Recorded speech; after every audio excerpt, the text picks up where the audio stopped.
Hi, welcome back to the Meme Team podcast, where we dissect the marketing strategies creating breakout cultural moments. This week, we're welcoming Hailey Allen, creative strategist at neuemotion, a creative agency known for its science-backed approach to creativity. Welcome, Hailey.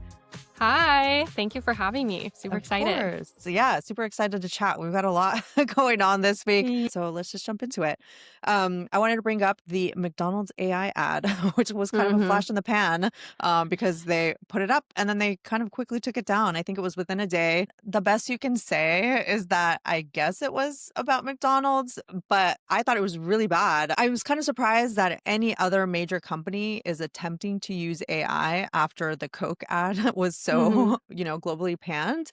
And this one just was weird. It seemed as if it was just be a really negative um take on the holidays. I had published my Substack about how craft is a new defining feature for how luxury and companies that really want to portray themselves as being thoughtful and caring about craft are really diverting away from AI and using AI. And then you have the companies like McDonald's and Coke that are aligning themselves with AI, but also bringing their brand down with it, right? When it happened, I was like, okay, AI slop, McDonald's is kind of slop to me, right? And they're willingly aligning themselves to it. Yeah. So did you see the ad?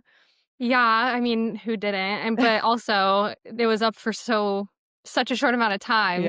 time. Yeah, I don't know what it is about watching a business like Coke do one and seeing how much people don't like it and then thinking to yourself, I think we can do it better, and it'll be received well.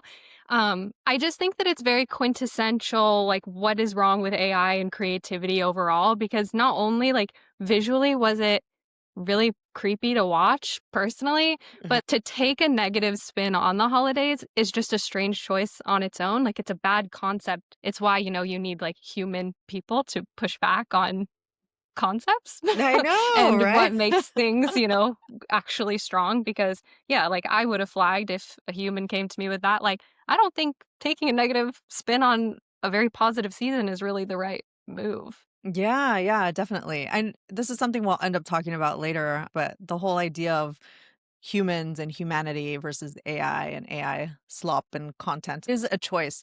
I also think it's very funny, the CEO of Disney, Bob Iger, deciding to announce the partnership with OpenAI and ChatGPT the week that the McDonald's ad came out. Yes, this is the week that we should announce that OpenAI and Disney have a partnership coming. Yeah. So it Yeah. kind of shows how out of touch, some of these people are. Yeah.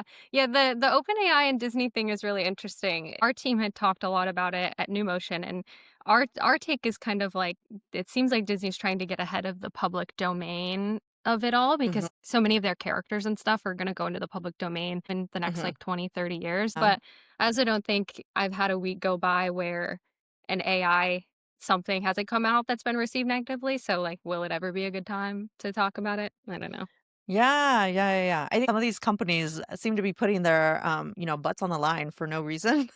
Yeah. But, whatever. Um, so then speaking of slob, Mhm. it's the Merriam-Webster 2025 word of the year. I also wanted to mention that Oxford's word is rage bait, dictionary.com is 6.7, and Cambridge is parasocial, which is funny because parasocial was 5 years ago. Yeah. That's kind of crazy. Rage bait seems on point. We've talked about that a lot here. It's kind of become a marketing strategy for so many companies to just piss people off and expect that attention to then get them to buy your product or your service. I think slop, it's probably my favorite of all the words of the year. I think it's the most relevant. I feel like it encompasses, 2025 Hmm. the best. Yeah, I think parasocial is funny too. Cause yeah, I agree. I was like, haven't we not, I studied parasocial topics in college. Yeah, That's those of us in old news. marketing Yeah. know that. Yeah, totally. But I do think that the word parasocial is has had a weird evolution this year. Hmm. So it does make sense why they've picked it to me, because like previously it's been described as like a parasocial relationship. It's like a Hmm. descriptor to like your relationship with creators and people online. But this year I feel like is the first year that I ever saw it being used as um, like almost like a verb, like you're being too parasocial. Yeah, fair enough. Yeah, now that you mention that, that does make sense. And then last thing I wanted to bring up was that J.Crew has launched a Christmas pop-up market in NYC. It's another pop-up happening in New York, right? We've talked about a couple of them here, about the Anthropic Claude pop-up. There was the Meta pop-up.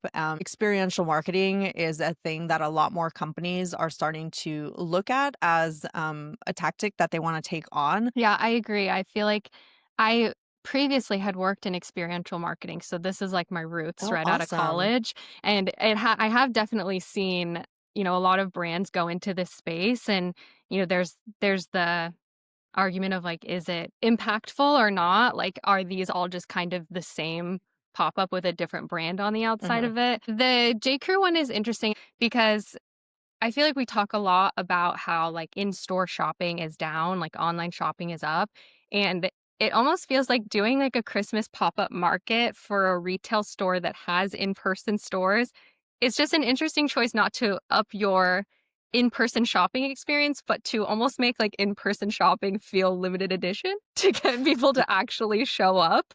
Um, I think that is that like the future of in-store shopping is like just a mall full of pop-ups that Hmm. go in and out. I don't. Yeah, I mean, I think that's part of the thing is like it's not just shopping, it's more about like what you're doing to get that attention back on your brand, right? Mhm, And that's kind of what all these experiences are doing, right? I mean, we mhm, talked about Severance because of the Grand Central Station, experience that they had. We talked about Ramp because of Brian Baumgartner, being in that mhm, office, that people could go and like see, right? You're asking for a level of participation from your fans and like people that want to be of the moment and experience culture, by asking them to like go to this like new thing that's like separate. It's like, yeah, you mhm, could go to our store, but now we're doing just Christmas shopping, in a new location where, people can go visit and have that be like the experience. But yeah,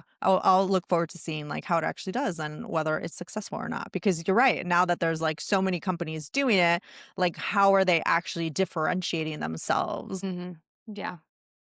Awesome. So let's get into the main topics. So I want to talk about Substack launching their sponsorships and like sponsored placements for creators and newsletters. This is a huge thing in the Substack world because they have previously said that they would never do this. And so after years of being, ad free, they're now testing sponsored placements, though they're being very careful about how they're framing it. They're launching it as a pilot that's allowing creators the option to run the brand partnerships directly in their newsletters. Substack said that they're not taking a cut yet, and they have the full approval of the creators who are running it. But basically, it's formalizing what a lot of the bigger newsletter writers are doing manually themselves in order to bring in more revenue. And that's a Mhm, huge thing that I hear from creators all the time is that, the running of the business thing is not the aspect of, writing their newsletter that they enjoy doing. So this is, helping the creators, and hopefully it will kind of, go down to smaller creators eventually. The bigger question overall is whether users are going to want this, right? Especially because the whole premise of the Substack in the beginning had been you're literally just getting a newsletter, you get to read the email, and then you bounce. That's it, right?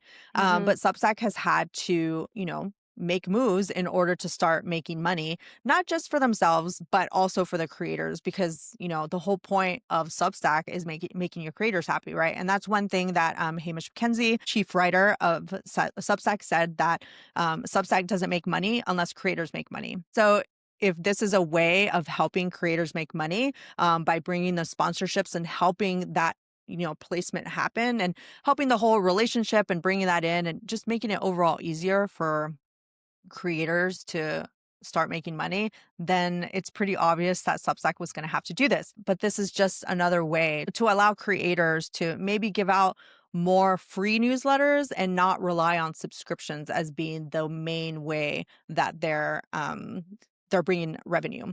Um, So brands are increasingly paying for access to audiences through trusted creator relationships, which makes a lot of sense, right? Creators have spent years building these audiences of like people that want to listen and like read everything that they're writing about, because it's like so like niche, right? So companies reach out to them and want to sponsor those newsletters so that those communities and audiences read about their product. Makes a lot of sense why Substack would want a piece of this since their creators are already using it. They really want to emphasize that it's not going to change the look and feel of the newsletters themselves. It's just kind of going to take what a lot of the creators have already been doing in order to make it as clean an experience for the users and not have it be negative.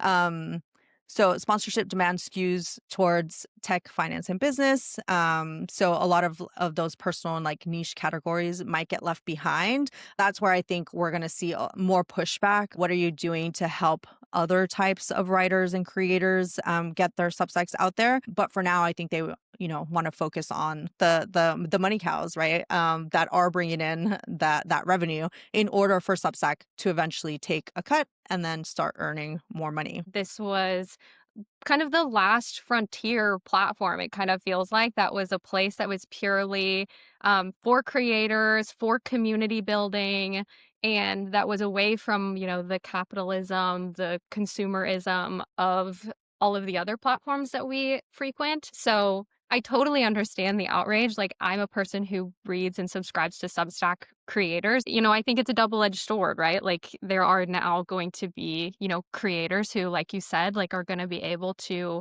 make this more of like a consistent stream of income, a more reliable stream of income that isn't just based on other people's subscriptions, especially, in the current economic world that we're in. It's harder and harder to convince people to subscribe to something, especially on Substack, since you have to subscribe to individual ones. So, like, I know that there are people that are like, I can only justify blank amount of money a month on Mhm. Substack creators, and so, I would love to subscribe to this other person, but I just can't make it Yeah. happen. So, yeah, like, maybe it will be an opportunity for creators to offer more free content in exchange for that. Um, and then hopefully, like, the stuff that comes with the paid content is not subjected to also, like, having to deal with the ads of it all, but, it probably will be. It'll depend on what they're doing. I also think it'll be interesting how this is brought on, especially as more brands move on to Substack as a platform. Like, I know that I think it was Rare Beauty or Glossier, Hmm. they have started a Substack and, like, are using it as their newsletter or Hmm. have it separate to Yeah. their Nike newsletter as as. well. We talked Yeah, about that so here. yeah, so I think it'll be interesting to see, like, how all of that, is there going to be a brand that gets in early and then all of a sudden, like, there's Glossier ads and newsletters and and integrations into Yeah. native writing, like like, are they going to just be like the Substack, like, uh, queen of it all? Yeah. I also am, like, not loving the idea of having ads integrated onto the Hmm. algorithm and things like that, but, um, again, it's great to have smaller creators, find consistent streams of income that don't come at the expense of their subscribers. Um Everything becomes an ad network, We're already talking about how ChatGPT is obviously going to have to start ads because, like, where are they going to make money? How do you have a free platform without too many ads, right? And we've seen them completely take over Instagram, Facebook, right? Like, Mhm. it's kind of, made the timeline almost unusable because there's so many ads kind of put in. But on the flip side, you also have companies I feel that are trying a little harder to do better ads, right? That's why Instagram ads, a lot of people say that like they're the best ads, right? Because they're really trying to like target the people that they know are going to care about this, right? And I think that that's something that Substack has here. It's like they have good like data about the types of readers, the types of audiences, and like the, what it is that they like, what demographics they're in, based on all the other newsletters that they track. I'm sure that they can have overlap on interest categories, which is what makes, Instagram and Facebook have superior ads to say Twitter. And so if that's a thing that, they can use to make better ads for people, um, I think, yes, people are going to be angry. Nobody wants ads, right? Regardless, right? But now that we are moving in that direction where, Substacks basically said, this is kind of like what we have to do. Our competitors are doing it. Our creators are asking for it. And, frankly, we need more revenue. Then like, I'm hopeful that they will at least try to make better ads. Cause like when I think about when I'm reading, even like the New York Times, right? And the ad placements and how large they are and how wonky they are. But like there's other websites that are like horrible that just have pop-ups Mm. everywhere. I hope that Substack takes, time to make the ads at least fit a little bit more to the actual content the creators are putting out. But we'll see. Maybe I'm just like talking out of my ass because like, Yeah.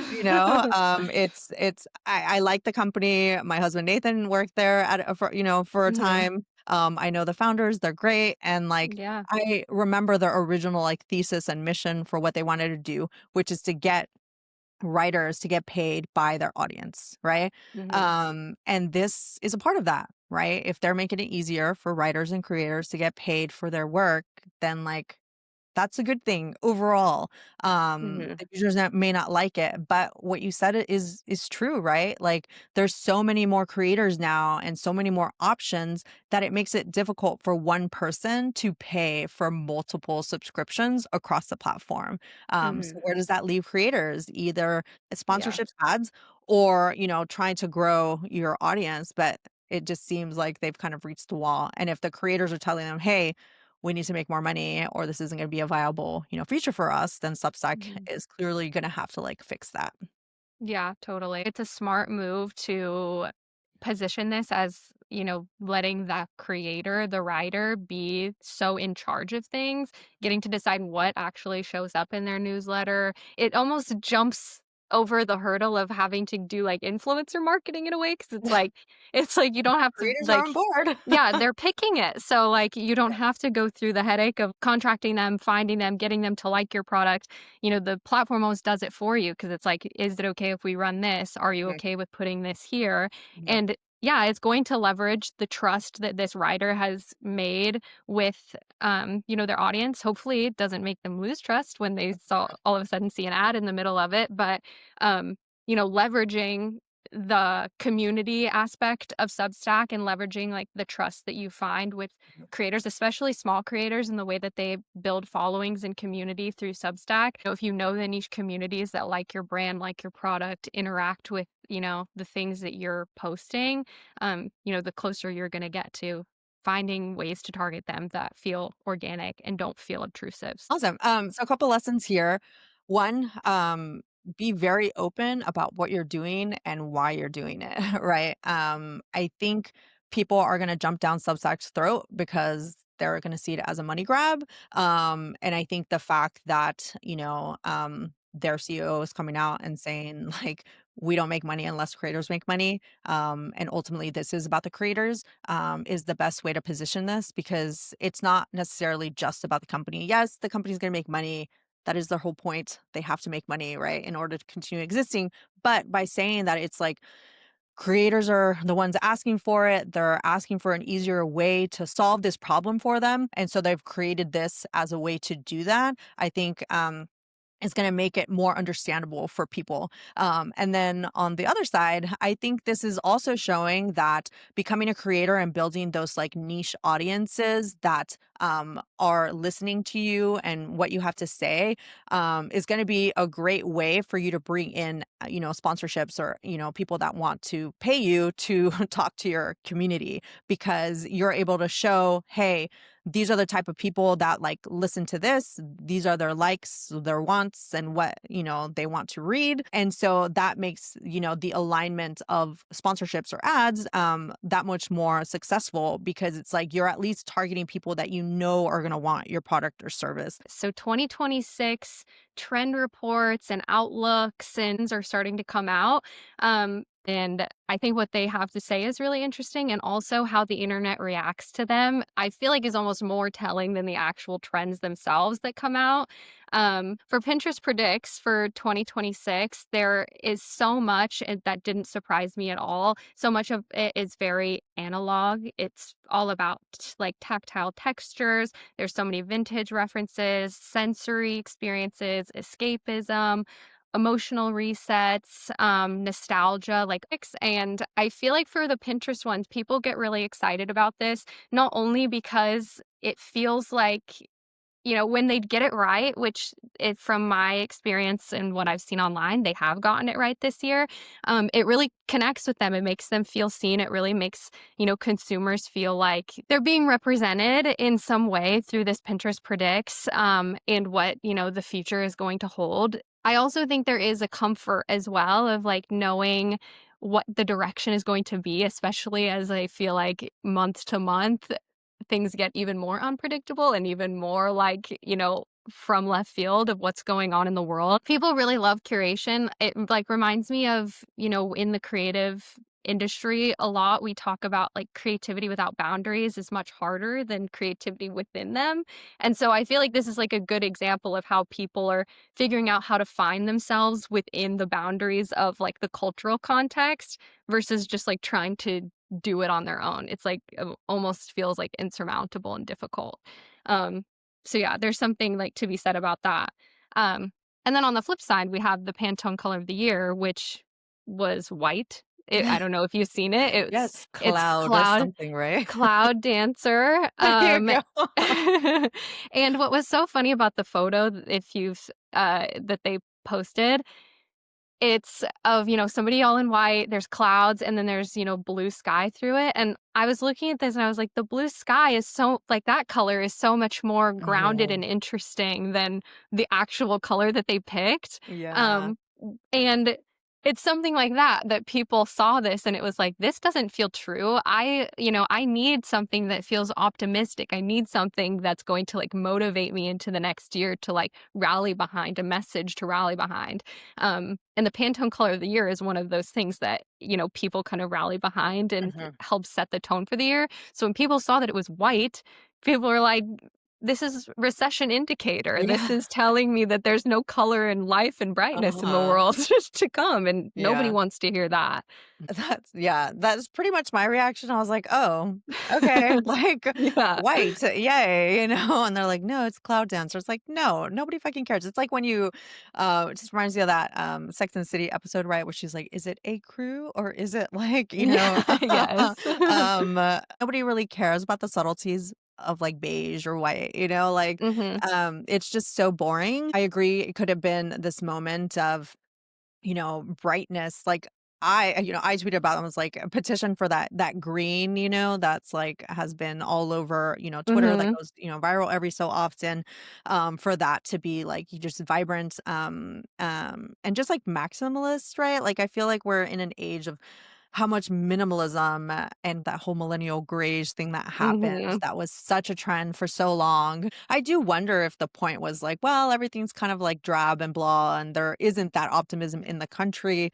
So let's just go with like, something neutral like white.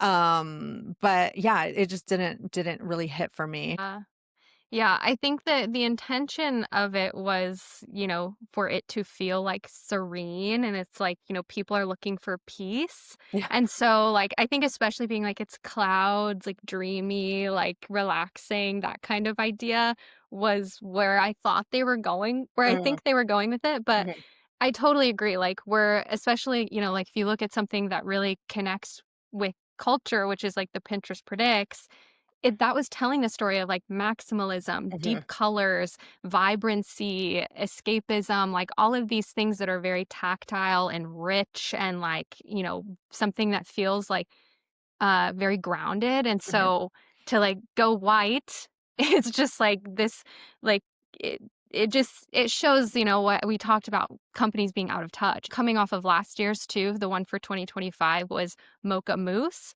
which was Okay. brown. Yeah. And it's just like, okay, can we, breathe some life into the Yeah. culture? Like maybe try to go that way instead of yeah, like rooting us in these uninspired neutrals.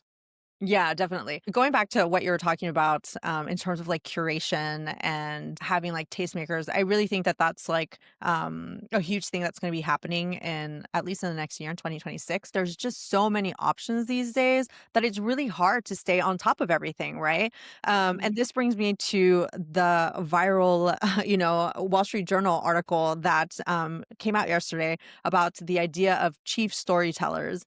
And I really thought it was interesting that this is happening at a time that it feels like people just don't know what's happening because we have like AI that's coming out and they're telling us that, AI is going to help creativity and it's going to help you do all these things. But then what it ends up doing is just creating more slop, which is what we saw with like the two ads from like Coke and McDonald's. Where the things that really seem to stand out to me are, Stripe building that mini city and, Shopify highlighting their merchants on like Black Friday to talk about like their products and like, having those products be like tactile things that like, there were clothing and like food and it's just like all these things that like you could want that's like outside of being online all the time, right? Mhm. And so this like, article goes viral and people are like, well, that's just marketing, like, being remarketed as like a storyteller. And yes, I get that. But I think part of like the bigger thing that was like the story to me is like what it's telling us about how companies are realizing that like AI is actually not going to be the differentiator of like, sure, it can make you more efficient in terms of like, processes and like how fast you're doing things, but it can't tell the story for you of what your company does, what your mission is, why you care, right? And the biggest reason why that is because if everybody is using AI to try to tell the story, AI moves you towards the middle and it just like tells you what everybody else is telling you because that's how AI works, right? AI works by being predictive. It tells you what the next thing in like your sentence is going to be. It doesn't come up with new ideas. It doesn't come up with like new connections that you're making between ideas, right? And that's where like humans being tastemakers and like curators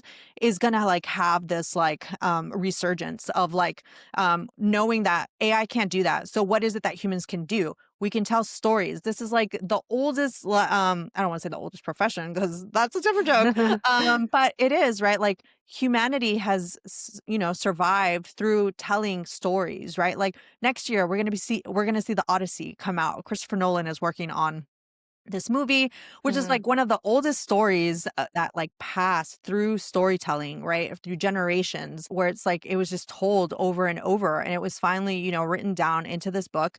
And now, one of our premier directors is going to bring that to life, right? And I think there's Mhm. something so beautiful in that, like, as much as we try to say that AI is going to change creativity and it's like, going to create art and it's, going to do movies and all this stuff, we have actual filmmakers who are like, no, like, let's bring it back and take one of the oldest stories and have that be like the art that we see, right? And I'm hopeful that it will then, create this like resurgence of people that want to read, the Odyssey and the Iliad, right? Because like Mhm. they want to learn and know these like stories, why those stories last to this day, right? The story of, Odysseus, going on this adventure and trying to get back home, right?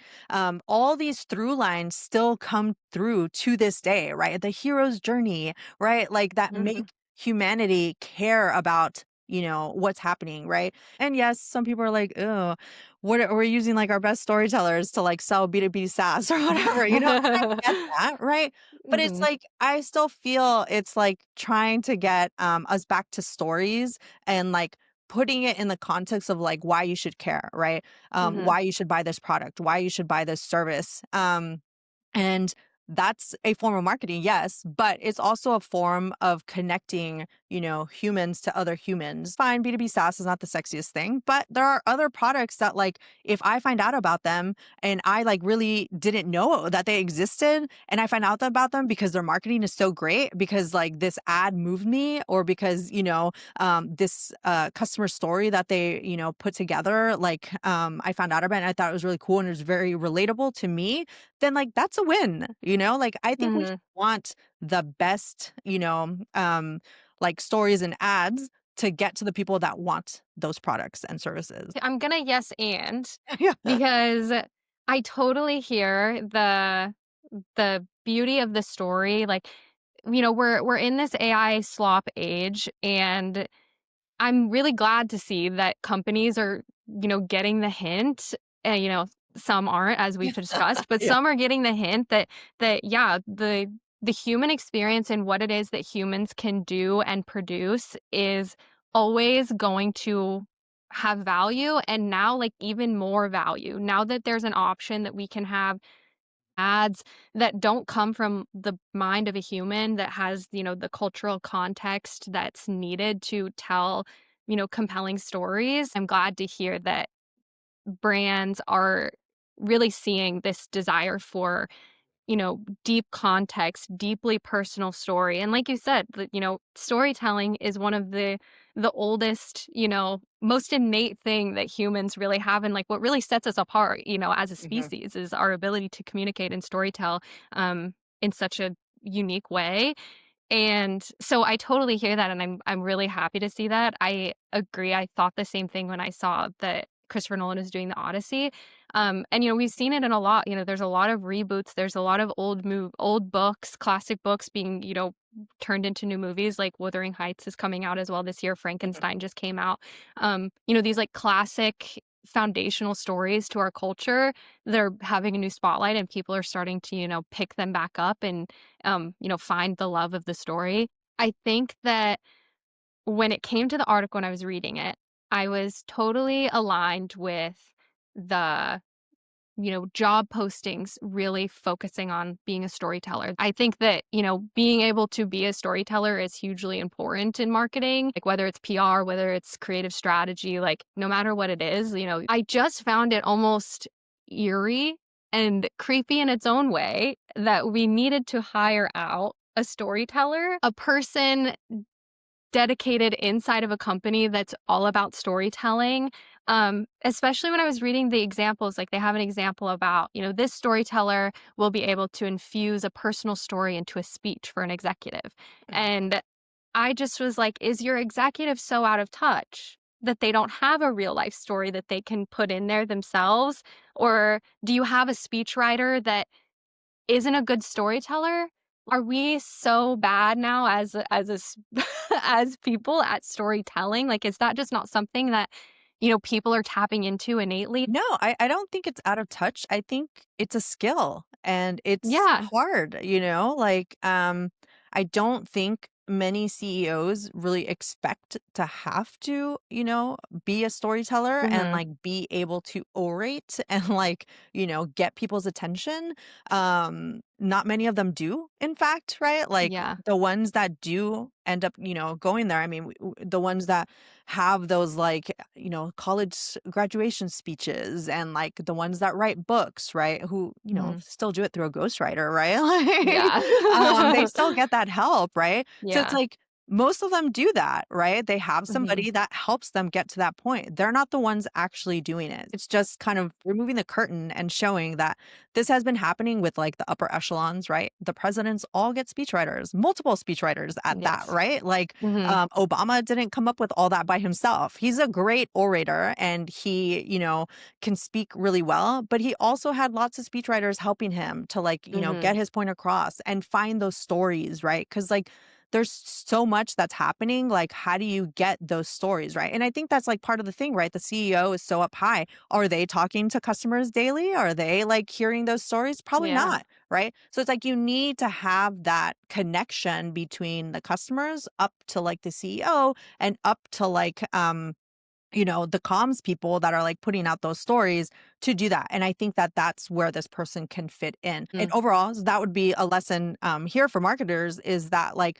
it's so much more important these days to know what's happening in the culture within your industry and how it all kind of connects together so that you can become that person, because Mhm. that's what people are asking for these days, right? If you want to level up your marketing skills, learn how to take what your consumer is saying and put that in a way that like is more relatable to more people. And that Mhm. is a skill, right? Like there's a lot of customer stories that are put out there that you're just like, what is the point of Yeah. even this? It's just, oh, I just get the quote and I love the product. Okay, but why? Why do you love the product? So, how did it Mhm. affect your life? What are the results? How did it improve your life?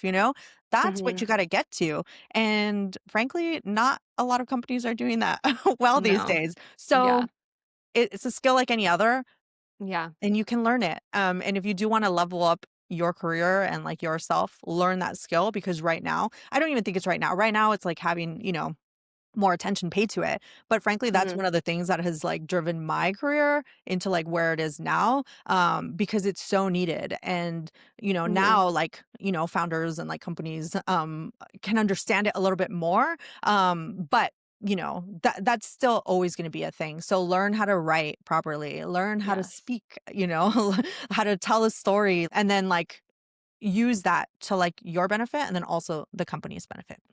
Yeah, totally. I agree. I agree. Storytelling is such an important skill. And I think, maybe like as a marketer, it's just like we all have this skill. You can't get here if you don't. I just, hope that this doesn't turn into like we now can outsource storytelling and none of us have it as a skill because I think that it's a skill that I think they tried. comes with a it comes I think it's just a skill that comes with a lot of other skills that, like, Yeah. you'd like to see, like, a person in leadership have, like empathy and compassion Mhm. and ability to communicate well, like, all of those things. Yeah, yeah, yeah. We'll see.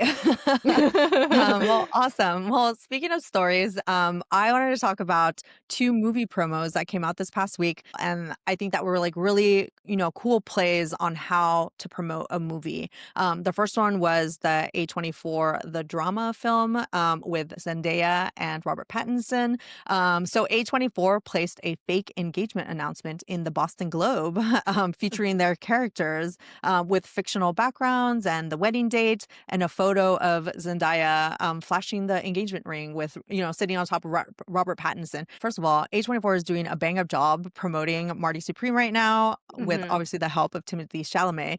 But I think it's also kind of lighting a fire under the ass like, hey, maybe we need to be doing more marketing and more different things in order to promote the movie. And Mhm. then the second one was Steven Spielberg's new film. The trailer actually dropped today, but the original, promotion was this billboard in Times Square that just had like this like eye, and it just said like a new film by like Steven Spielberg.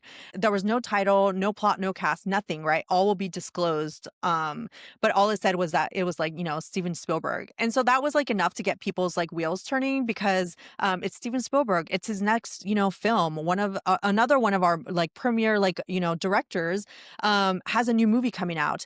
And I thought it was enough to just like drop his name and like keep the mystique around it in order to create that buzz, right? One of the things that this hits upon is like this whole idea of dropping like hints and Easter eggs that people then have to go like research in order to like learn more about the actual thing. And so that creates the buzz around it, which then leads to press hits, which leads to more, people talking about it before they actually drop the trailer, right? So now I'm sure they've gotten a lot more hits than they would have done if they had just dropped the original trailer, a couple days ago, instead of doing the billboard and waiting for that to hit, peak buzz, and then dropping the trailer when people were talking about it. So I think it was like a really cool way to get people to pay attention to movies when right now there's such discourse happening about like, obviously Netflix trying to buy WB and whether like streaming is like the optimal way of like watching a movie or if it's like the theater.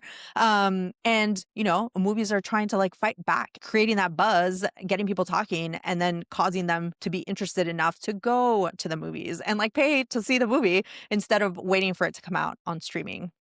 Yeah, totally. I always get excited to see when a movie, like, pushes the boundaries because I feel like when it translates into, to marketers and marketers see it, it's like, "Oh, we can push the boundaries." They're great case studies for us to point to for, like, as a marketer of, like, look at these things that, if I had presented this, you probably wouldn't have understood it or understood why it was good. Yeah, we mentioned a lot of like movie marketing.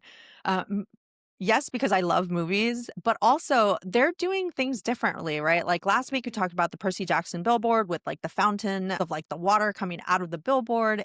We've talked about the Formula One movie where they were marketing the like technique of what Apple had to create for like the cameras in order to film the cars going vroom vroom. We talked about the Superman movie and the way that, they were using TikTok and like using the office itself of like the Daily Planet as like a workplace to Mhm. promote the movie. And it's all these like new ways that they're, trying to like push the boundary to get more attention. And I like the idea of like kind of, putting these examples in your back pocket of like, hey, Mhm. these are new ideas that are out there, which will be completely novel to like other types of companies, right? Particularly like tech companies, right? That aren't doing this Mhm. type of thing, right? I think that Ramp was able to do their experiential marketing of like, the CFO in the glass box because Apple and Severance did their experiential Yes. marketing thing in Grand Mhm. Central Station. They're like, "Well, that's a great idea. How can we like make this and make it make sense for us?" And I think that that's what marketers need to do is like think about these like great ideas that are happening out there that other, industries are using and then turn it and make it be about yourself. Like, how do we make it work for us? And I think those are like the types of ideas that like work best. Like, it's not just that you're copying them and like doing the exact same thing, but you're making it make sense for your brand. Yeah, and I think on that point of, avoiding copying, like, if you see these things that work, it's like, "Oh, there's intrigue. Oh, there's mystery. Wait, what?" Like, Zendaya and Robert Pattinson, like, that was what people saw first, and then it was like, "Oh, wait, this is for a movie." You don't have to do, like, a spectacle that is, a thing in the Boston Globe to leverage what it is that these movies and their marketing is able to accomplish. It's like, what are the things that really hit about this? Like, the actual human emotion that these elicited, and then you can work from that human emotion of like, okay, how do I build intrigue? How do I build suspense? How do I create something that, it really touches on the heartstrings of these people, in the same way, but again, in a way that makes sense for your brand that you can actually activate on and make it your own. Totally agree. Um, Moving on to the next topic, does the Kim Kardashian Fortnite brand partnership make sense? Doesn't make you feel something.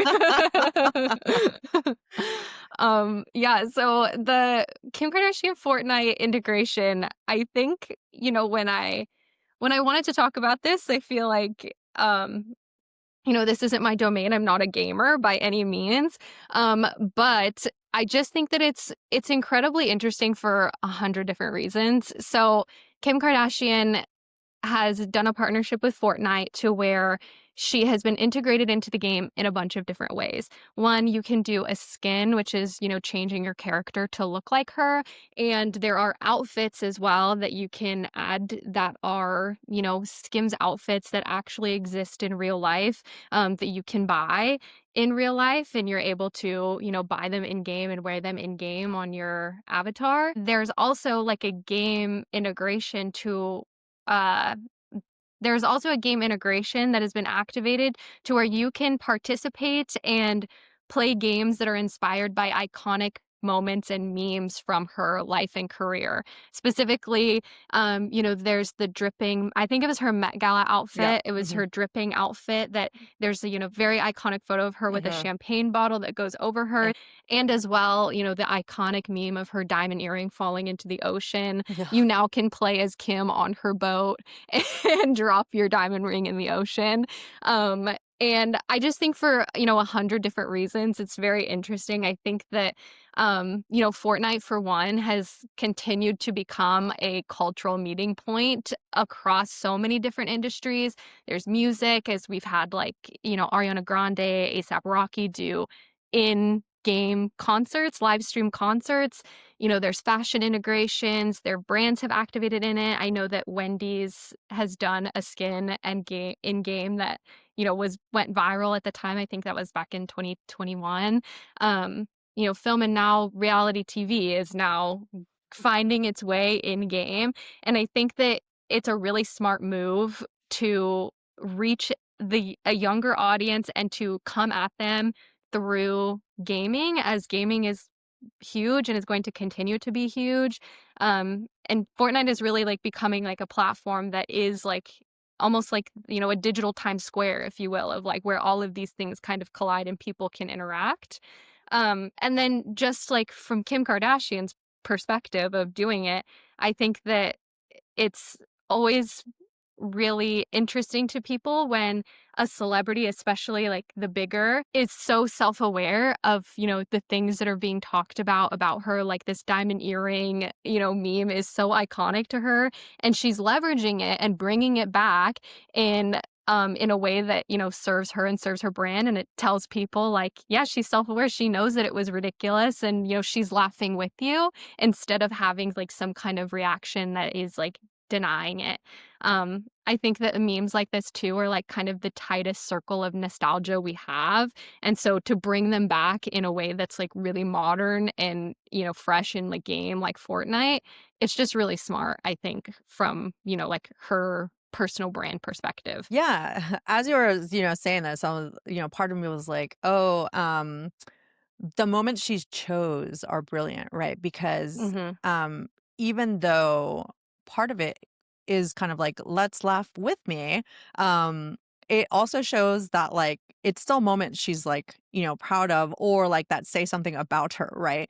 Because she chose the Met Gala, situation where she looked great, and like, people, it was kind of the discourse now that I'm thinking back, that like was it good or was it not? Because I think the theme of that year was like camp, right? Mhm. Mhm. Um, but she didn't choose the moment where, she was pregnant and she showed up in like the flower outfit and people were saying, oh, your outfit looks like it's grandma's couch or something, right? Mhm. The iconic champagne photo, right? Like, that still was like on the line of like, was it a good thing, or was she, was it a bad thing culture wise, right? And then Mhm. the diamond earring, it's like, okay, she has the diamond, but then also it's this like funny moment that like happened to her, and it's kind of like bordering on like, was it a good thing that happened or a bad thing?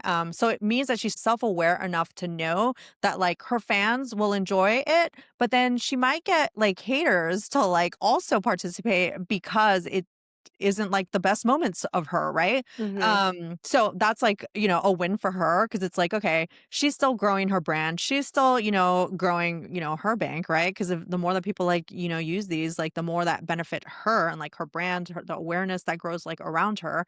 Um, but then it's also a thing for like Fortnite, right? It's like a win for them of like bringing in someone that I never thought would be in a video game, right? Mhm. But that's kind of like the world that they're building, is to be a cultural meeting point, right? Where there's Mhm. music and there's fashion and film, reality TV, and it's all just kind of like in there of all these like moments that people that play Fortnite know, right? And it Mhm. becomes one of those things of like, if you know, you know. And the more that you participate and the more that you know, the more the inside jokes like make sense to you, right? I think that's a huge reason why Twitter is like, what it is, right? That like a lot of the jokes that happen there and, require this like knowledge of like previous Mhm. memes that also went viral, right? And so like it becomes its own little world of people that participate, that know the jokes, that know the rules, and that play along. It's a super interesting thing in terms of like marketing, like what that means, Mhm. right? Like, because,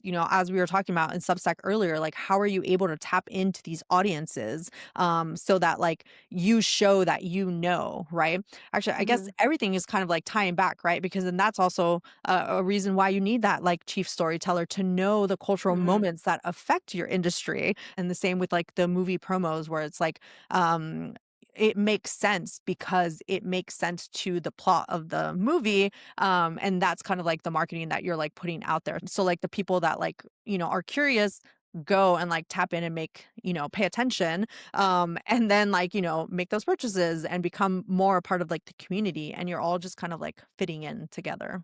Yeah.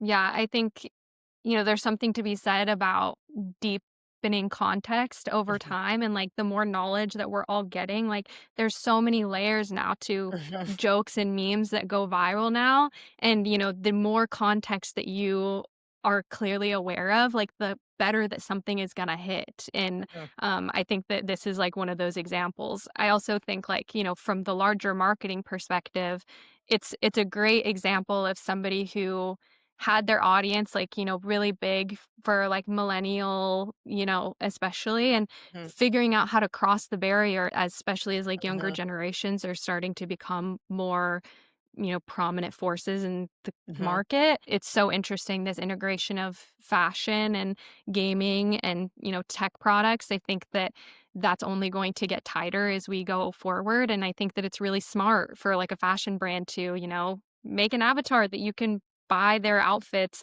and, people it's, like, almost like the modern, like, American Girl doll of, like, wanting to have the same outfit as your American Girl doll. Mhm. Like, it's Yeah, that makes sense. Awesome. So let's move on to takeaways. For Substack, I think my takeaway there is that the best thing that like marketers can realize right now is how important niche communities are, because that's going to be the easiest and best way for you to tap into like audiences, right? These creators that write about very niche and narrow topics that have grown to like, some of upwards of like hundreds of thousands that like pay to read their work, and so that's like hundreds of thousands of like audience bubbles that like, potential sponsors can now tap into. And if Substack is going to make that easier for them, then this is kind of always going to happen. moving on into the 2026 trend reports and outlooks. That's, understanding, the why behind trends and consumer behavior, like, even if it's not in your industry, it's so important to understand the context of why these things are becoming appealing to others and, figuring out how to leverage, people's desire for curation and storytelling and figuring out how to connect with people on an emotional level is going to be, incredibly important, especially as we go forward into, the AI slop year. Yeah. My takeaway for the chief storyteller bit, also encompassing, the Pinterest and Pantone thing, is that for marketers, it's more important than ever to be able to make these connections, yes, but then Mhm. also be able to talk about them or write about them so coherently that people understand what you're trying to say and what connections you're making. I think for a time, marketers kind of moved away from learning how to write. In an engaging way and getting people to care about what you're trying to say, that they've kind of, missed this boat a little. And so now it's like, here's another chance, right? It's like, here's your chance to like take everything that you're doing. Most of us are so online that the cultural like relevancies that are happening within your industry, within under other industries. How can you take all that and like bring it back to a way that like other people find relatable and accessible? Use that. That's like a superpower right now.